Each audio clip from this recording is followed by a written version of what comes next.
दास कहावन कठिन है, लंबा पेड़ खजूर, चढ़े तो चाके प्रेम रस, गिरे तो चकनाचूर। नेताओं को दुश्मन बताया जाता है, तुम्हारे खाने को कमजोर बताया जाता है, तुम्हारे नाम को कमजोर बताया जाता है, तुम्हारे काम को नीचे दिखाया जाता है, और तुमको बनाया जाता है शूद्र। सिर्फ ब्राह्मण यही करेगा सारे पंडितों के काम, और ये शूद्र जो तुम और मैं है, और आउटकास्ट ये है दलित, आदिवासी, ईसाई, मुसलमान, सिख, लेफ्टिस्ट, ईस्ट, ये सब हम जोड़ने में लगे, जाति जोड़ो और मनवाद तोड़ो। तो आपके पास संविधान तो है, लेकिन एक इनफॉर्मल संविधान ऑलरेडी चल रहा है कि इस देश में चपरासी भी आप बनेंगे, उसके लिए कोई क्राइटेरिया है, लिखा हुआ है, लेकिन इस देश का सुप्रीम कोर्ट में जज आप कैसे बनेंगे उसका कोई क्राइटेरिया लिखा हुआ है कि प्राइवेट इंस्टीट्यूशंस में, प्राइवेट यूनिवर्सिटीज में भी संविधान सम्मत आरक्षण को लागू किया जाए। लाली मेरे लाल की दिख देखो कितना, लाली देखन मैं गई, हो गई लालम लाल, हो गई लालम लाल। साठ बराबर तप नहीं, झूठ बराबर पाप, जाके हृदय साच है, वाके हृदय, वाके हृदय। शब्द बराबर धन नहीं, जो जाने सो हीरा तो दामों मिले, शब्द का मोल न तो, शब्द का मोल न तो। पोथी पढ़ पढ़ जगुआ, पंडित भयान को, गाड़ी आकर प्रेम का, पढ़े सो पंडित हो, पढ़े सो पंडित हो।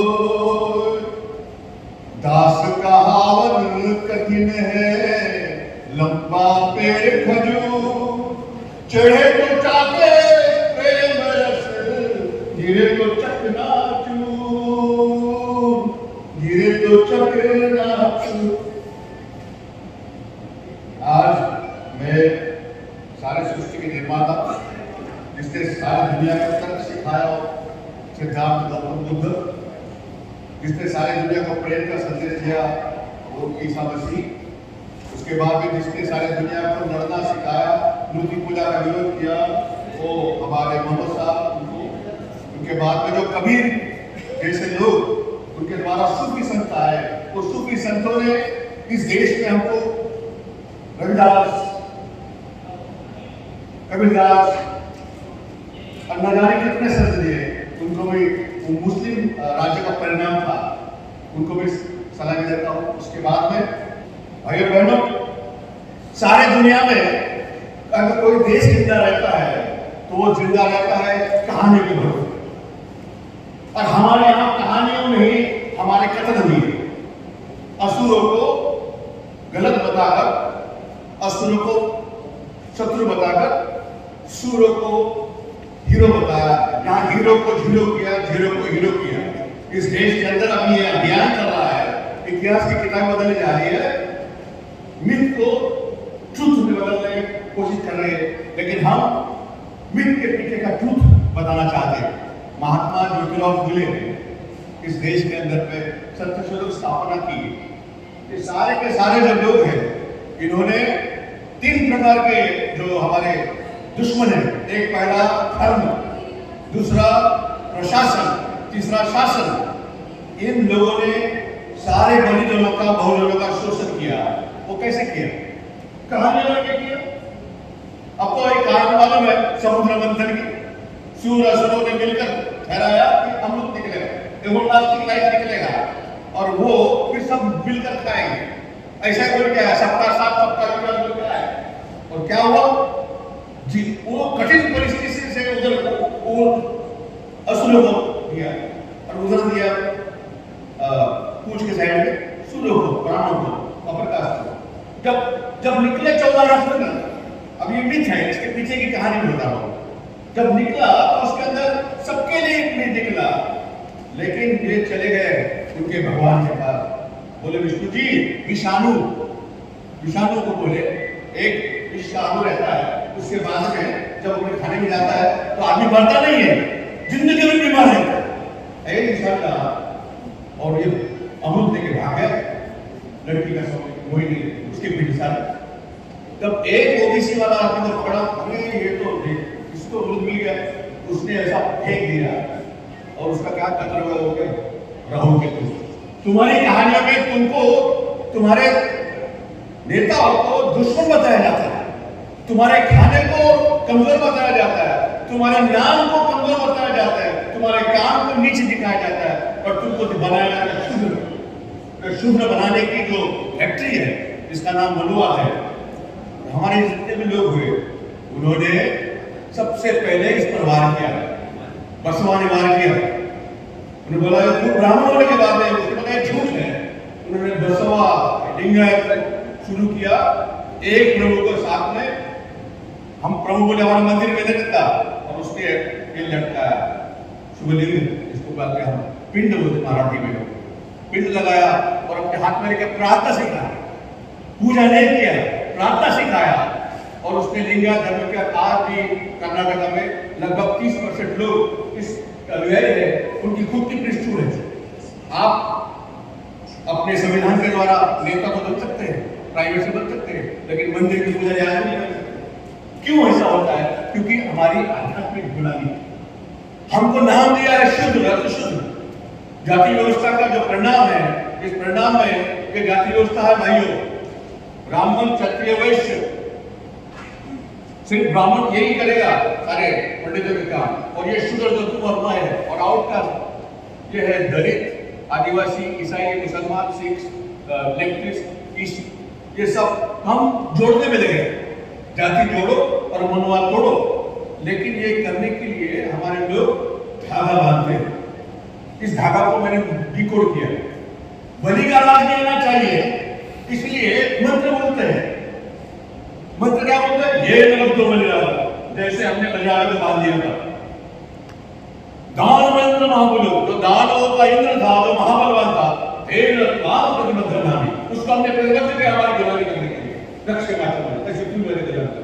ये जब डिकोड किया तो कई ओबीसी के हाथों के ध्यान पड़े। तुम्हारे यहाँ के बिहार के वो आए थे हमारे मित्र पासवान, उनके घर में, मेरे घर में जब भी आए, जब भी कहा कितनी बात क्या है, मैंने बोला भाई क्यों करना पड़ता है, ये आध्यात्मिक गुलामी करना पड़ता है। मेरे भाई हमारे मित्र जगत घर में सारे गलत चले गए, बोले क्यों घर वाले सोचते थे। इस तरह से आध्यात्मिक गुलामी हमारे ऊपर है। इस आध्यात्मिक गुलामी का कारण ये लोग आज सत्ता पे काबिज है, और इस आध्यात्मिक गुलामी को खत्म करने के लिए हमको सत्यशोधक बनना पड़ेगा। और सत्यशोधक बनने के लिए हमको जैसा अपने प्रोफेसर एलिया कहते हैं, शेफर्ड कहते हैं कि हमको लिखना पड़ेगा। अभी पढ़ो लिखो नहीं, लिखो, पढ़ो और लड़ो। हमने लिखा नहीं, हम उन्हें लिखे, हम पढ़ रहे हैं। अब हमको लिखना पड़ेगा हमारी कहानी को, और जो कहानी को लिखने के लिए उन्होंने जो मिथ की कहानियां हैं, अभी हमारे यहाँ ये सबसे बड़े सब जगह रामायण, राम लीला मैदान हर जगह, इसकी लीला हर साल सुनते हैं। हमारे दिमाग में डाल दिया गया है। और वहाँ का जो है राम का जो पहलवान है वो है हनुमान, और ओबीसी सदा जो पैर बढ़ता है, और उनको ऐसा बनाया गया है। और आज तो उन्होंने ऐसा करके एकदम गुस्से वाला हनुमान पूरे पेपर पे पूरे गाड़ी में लगा दिया है, क्योंकि हनुमान को सिर्फ भगवान का दर्जा दे दिया है, लेकिन रहेगा हमारे जूतों के पास है। तो मेरे भाइयों बहनों, हमारे अपने कहानी में अपने कहानी को ढूंढना पड़ेगा। और इन कहानी को जैसा हमने डिकोड किया इस मंत्र को, वैसे हमको ये कहानी को डिकोड करना पड़ेगा, और इस डिकोड करके हमारे लोगों को इस गुलामी से मुक्त करना पड़ेगा। महात्मा फुले, बाबा साहब अम्बेडकर, बसवण्णा, तुकाराम महाराज, इन्होंने धर्मांतर किया, उन्होंने धर्म बदला, उन्होंने कर्म बदला, और उन्होंने आज़ादी का पैगाम लगाया, वो आध्यात्मिक गुलामी को दूर करने के लिए हमको लिखना पड़ेगा, पढ़ना पड़ेगा और लड़ना पड़ेगा। आप ये देखिए कि बिहार ने दो नमूने पेश किए, एक तो जातिगत जनगणना करा के और दूसरा रिजर्वेशन का कैप तमिलनाडु की तरह 50% से ज्यादा बढ़ा है। लेकिन हुआ क्या, कोर्ट ने पलट दिया। क्यों? क्योंकि ऑपोजिशन के भी लीडर राहुल जी या पंचा जी कई जगह ऐसे इवेंट में गए जहां पर ये कहा गया कि कॉन्स्टिट्यूशन, आज भी पंचा साहब कॉन्स्टिट्यूशन की कॉपी लेकर आए हैं, दिखाइए आप। शायद कॉन्स्टिट्यूशन की पहली प्रति है जो नागपुर से छपी है, इसमें लेकिन डॉक्टर अंबेडकर का चेहरा आपको सबसे ऊपर। मैं तो बात कह रहा हूँ, एक किताब अभी चीफ जस्टिस जो है देश में, उनका नाम है डी.वाई. चंद्रचूड़, उनके बेटे ने लिखा है। इस किताब का नाम टाइटल है the informal constitution, unwritten criteria in selecting जजेस for Supreme Court of India. तो आपके पास संविधान तो है, लेकिन एक इनफॉर्मल संविधान ऑलरेडी चल रहा है कि इस देश में चपरासी भी आप बनेंगे, उसके लिए कोई क्राइटेरिया है, लिखा हुआ है, लेकिन इस देश का सुप्रीम कोर्ट में जज आप कैसे बनेंगे उसका कोई क्राइटेरिया लिखा हुआ नहीं है। अगला पॉइंट है मंडल कमीशन की एक रिकमेंडेशन को ही मात्र वीपी सिंह ने लागू किया था, बाकी सारे रिकमेंडेशन बचे हुए हैं। हमारा अगला है, अभी अशोका यूनिवर्सिटी से मुझे इनविटेशन आया कि आप वहां पर कास्ट डिस्क्रिमिनेशन पर लेक्चर दीजिए। मुझे हंसी भी आई, लेकिन मैं जब तक वो एक्सेप्ट करता तो पता चला, मैंने सोचा कि वहां का वेबसाइट देख लो, आप विश्वास नहीं करेंगे, आप वेबसाइट पर जाइए, वहां के 95% प्रोफेसर जो हैं वो किसी एक जाति से हैं। इसलिए हम चाहते हैं कि प्राइवेट इंस्टीट्यूशंस में, प्राइवेट यूनिवर्सिटीज में भी संविधान सम्मत आरक्षण को लागू किया जाए। और आखिरी बात, आपको पता है कि यहाँ से 2 किलोमीटर के अंदर नेशनल स्टेडियम है, उनका नाम अरुण जेटली के नाम पर है। फॉरेन इंस्टीट्यूट है, माननीय दिवंगत सुषमा स्वराज जी के नाम पर है, पर ये लोग तो दिवंगत हो गए, माधव सिंधिया जी के नाम पर है। हमारे प्रधानमंत्री हैं, उनके नाम पर स्टेडियम है जिसमें वर्ल्ड कप हुआ, नरेंद्र मोदी स्टेडियम।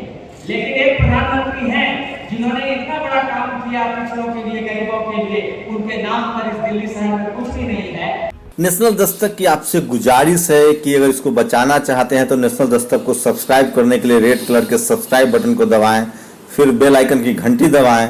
नेशनल दस्तक को बचाने के लिए बहुत जरूरी है कि हर खबर को शेयर करें, लाइक करें, कमेंट जरूर करें।